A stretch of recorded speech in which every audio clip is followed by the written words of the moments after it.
to what the name suggests, they're... So what happens if it's not there? So then Ukraine is just cooked for no reason? Macron's beautiful wife is actually a man. That's the Candace Owens strategy. All right. So let's get to it. Why Trump's rare earth deal with Ukraine doesn't make sense. The TLDR of it, even though this is literally TLDR, is that a lot of the minerals that Donald Trump is talking about is either directly inside of illegally annexed Russian territory now, inside of Ukraine, or very close to it. So how is he going to do extractions with American companies? I guess that is, the only way to do that is by basically dealing with Russia directly and picking apart Ukraine and Ukrainian soil piece by piece with Russia. Over the last few days, US President Donald Trump and Ukrainian President Volodymyr Zelenskyy have had a pretty public falling out, with Trump calling Zelenskyy a dictator and Zelenskyy accusing Trump of living in a Russian disinformation space. Until recently, it was widely assumed that this was a consequence of the meeting between American and Russian officials in Saudi Arabia earlier this week. But while that meeting obviously didn't help, in the last few days there has been some suggestion that quite a lot of Trump and Zelenskyy's falling out has actually been about a prospective mineral deal that would see the US get preferential access to Ukraine's mineral reserves. On Thursday, Axios claimed that the US and Ukraine fell out after Zelenskyy refused to sign the original deal. And a few hours later, Mike Waltz, America's national security advisor, publicly urged Volodymyr Zelenskyy to take, quote, a hard look at a proposed deal. So in this video, we're going to look at this proposed mineral deal, why it's proved so controversial, and what might happen next. Podcast app. First though, what mineral resources does Ukraine actually have? Well, according to Ukraine's own geological survey, Ukraine has large underground deposits of certain in-demand metals, including titanium, graphite, lithium and uranium, as well as a handful of rare earth reserves, with all these deposits generally occurring along the so-called Ukrainian Shield, a strip of land that Russia isn't ideologically against the West. They're just bitter they can't be in the club, that's all. They don't have a strong anti-imperialism conviction. No, I understand that. I agree with you. And I'm pretty sure Vladimir Putin very openly admitted that, where he said, we are capitalists. We're not a socialist nation. We're a capitalist nation. Hello, we are no longer the USSR. Why can't we be your Israel? That was a conversation that took place with Tucker Carlson when he went over there to be like, when he went over there to be like, look at the beautiful metro stations Stalin built, and also look, Russians eat burger every day, and it's actually better than American burger, which was, I think, the highest stage of like pro-Russian propaganda that anyone can ever engage in. To claim that Russian burgers are better than American burgers, like, I don't know how Tucker Carlson is still seen as a patriot after that one. Okay, I wouldn't say that, and everybody thinks I'm an anti-American radical terrorist. Regardless. They're only against the West in terms of Western values, woke hoss rage.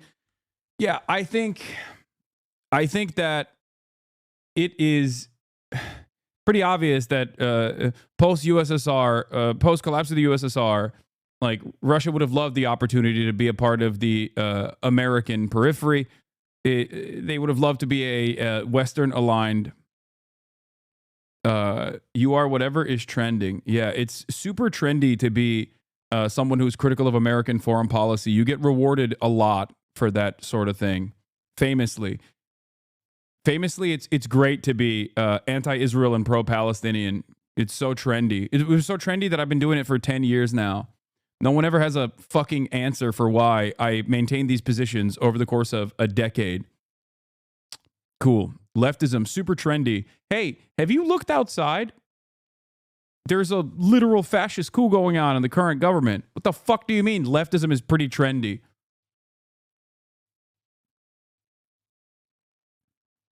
Anyway.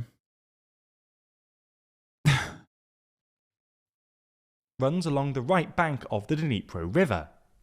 However, these deposits have not undergone any significant exploration or development. For instance, Ukrainian officials claim some of the world's largest deposits of titanium, used for missiles, planes and ships, but only 10% of its proven reserves are being developed. So why haven't these reserves been developed?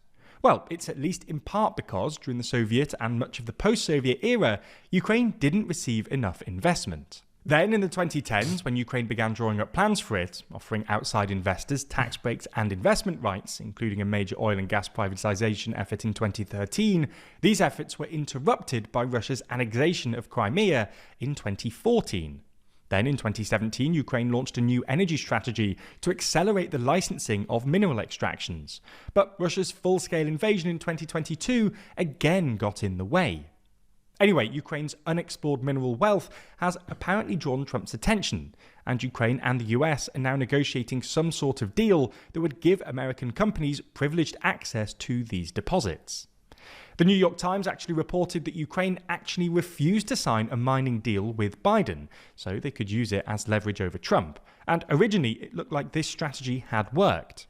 Earlier this month, Trump seemed to imply that he'd be happy to continue supporting Ukraine in exchange. I'm losing my mind at the foreign policy. I'm losing my mind at the brilliant foreign policy administration, the last one, of course. Why are you so mad at life while being rich? Because other people are getting screwed over. And I care about it. I care about that sort of thing. The IMF literally called for these minerals to be privatized, which is part of why. Yeah, okay, listen. It was always the case, okay?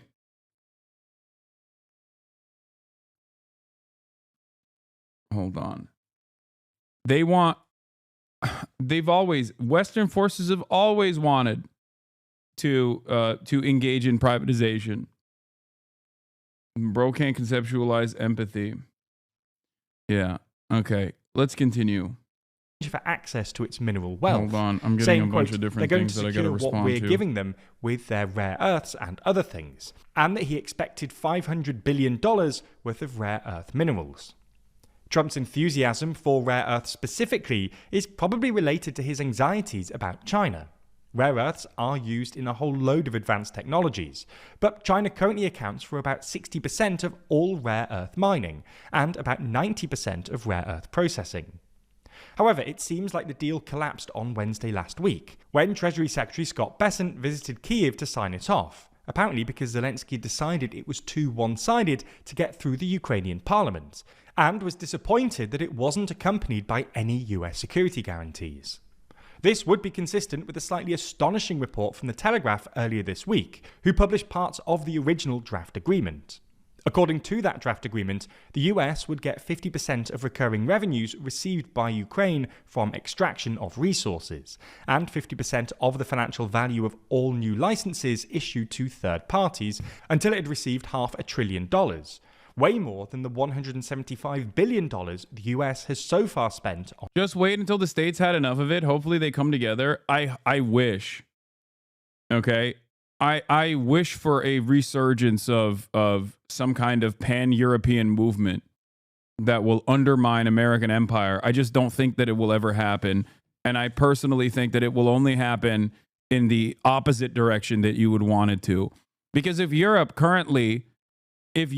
as we've seen in the German elections, which we're going to be talking about in a second, if Europe basically was like, no, we are maintaining neoliberalism, like America's sliding towards fascism, we're going to combat fascism by holding on to neoliberalism. We are going to be the neoliberal state, okay? That is a terrifying prospect for the future, and I think that's untenable overall. I think that is not, you will inevitably collapse to a fascist movement, and that movement will most likely align either with the growing American fascist movement or maybe even the Russian fascist state. So who knows? Who knows where they would go? But it wouldn't be in the opposite. It wouldn't be in the popular direction. It wouldn't be like a popular mobilization, a popular front to combat fascism.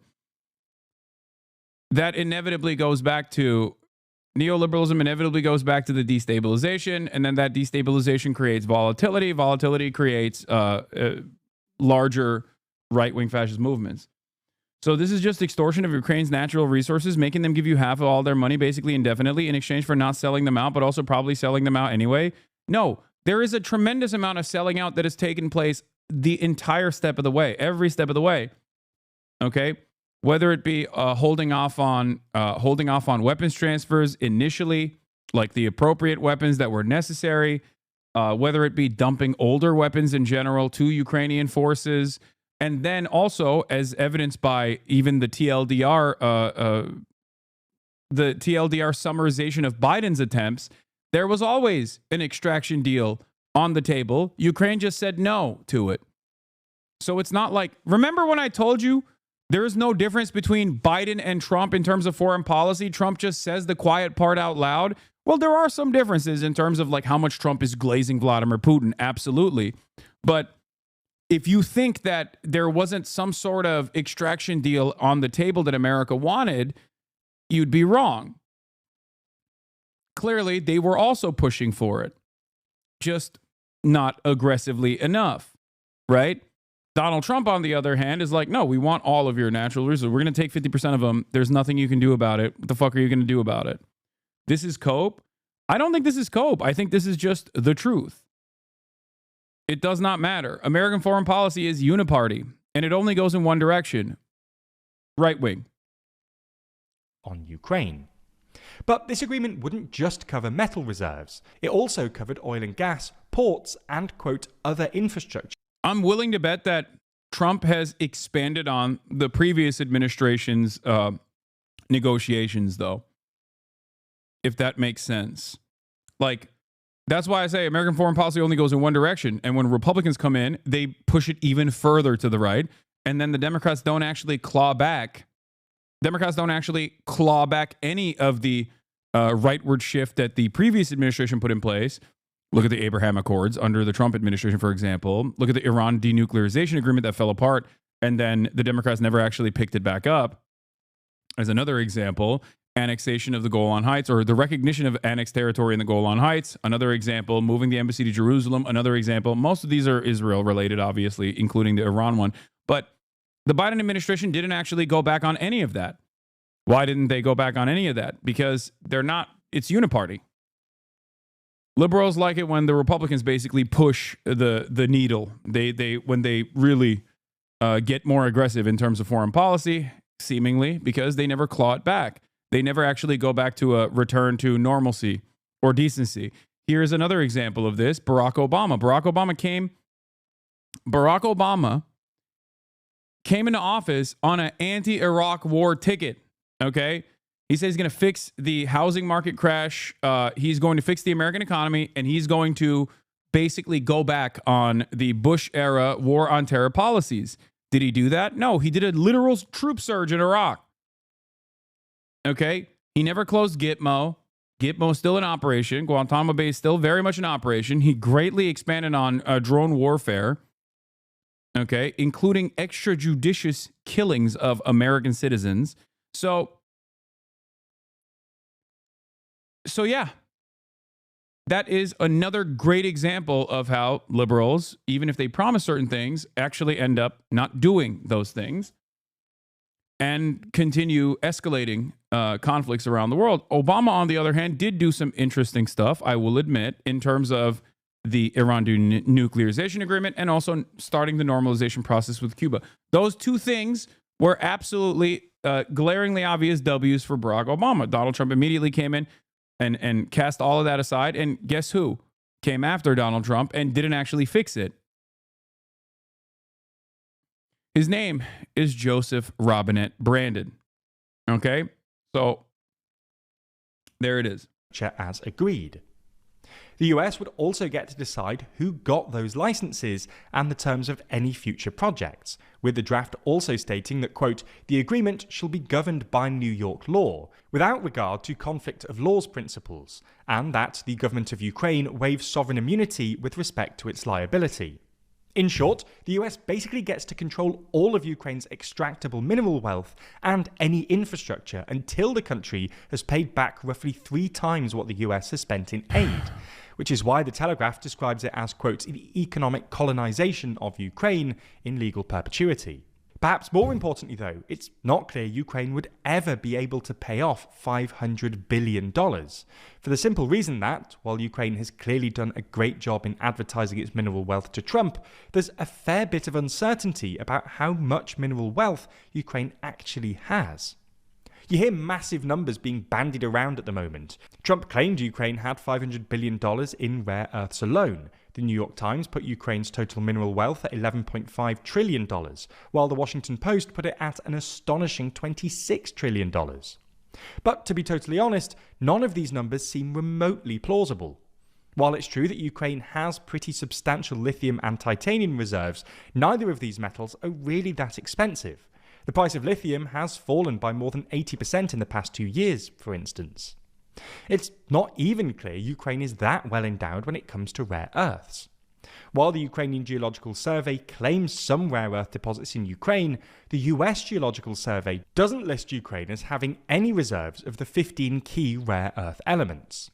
In fact, the former director of the Ukraine Geological Survey said recently that there has been no modern assessment of rare earth reserves in Ukraine, and estimates were based on old Soviet-era studies. This speaks to a more general truth about rare earths. Contrary to what the name suggests, So what happens if it's not there? So then Ukraine is just cooked for no reason? I mean, they're already cooked for no reason. Even if there are rare earth minerals there and they extract it, it's not like Ukraine is getting a piece of that. It is truly insane that America can so openly talk about basically stealing all of Ukraine's natural resources, or worse, talking to the invading force, the invading nation, about, doing a little split with Ukraine. That is America's foreign policy. Like, they're talking to Russia and going, yeah, we're going to take some of this you can take as well. And, what a great deal for us. Now, of course, it's not a first. Yes, you're right. It's not a first. This is American foreign policy. I'm just shocked at how out in the open it is, because Donald Trump, as always, is the great communicator. not actually that rare geologically. The issue is mainly that... Does this undeniably make Russia an imperialist? Russia and its irredentist actions already Russia is a right-wing, ultra-nationalist, capitalist kleptocracy. They're not the USSR, okay? They're just straightforwardly trying to bring back, to the best of their ability, Russian Empire. I think it's truly crazy how much America has benefited from this. It really is. I mean, goddamn, dude. And it is extra wild that Donald Trump is doing this out in the open. Like, no secrets at all. What is this? He's about to farm you? Who? Vladimir Poo? Asmongold is talking about you right now? Oh, nice. Another person who is going to have some fantastic political takes, I suspect. Their extraction is severely polluting, and their value is massively overhyped. According to Bloomberg's Javier Blas, the value of all the world's rare earth production at best rounds to $15 billion a year, a fraction of the value of annual global oil or copper output. To reach the $500 billion mooted by Trump, the US would need to secure 150 plus years of Ukrainian output. So, if Ukraine doesn't really have trillions of dollars of mineral wealth, what's Zelenskyy doing talking it up?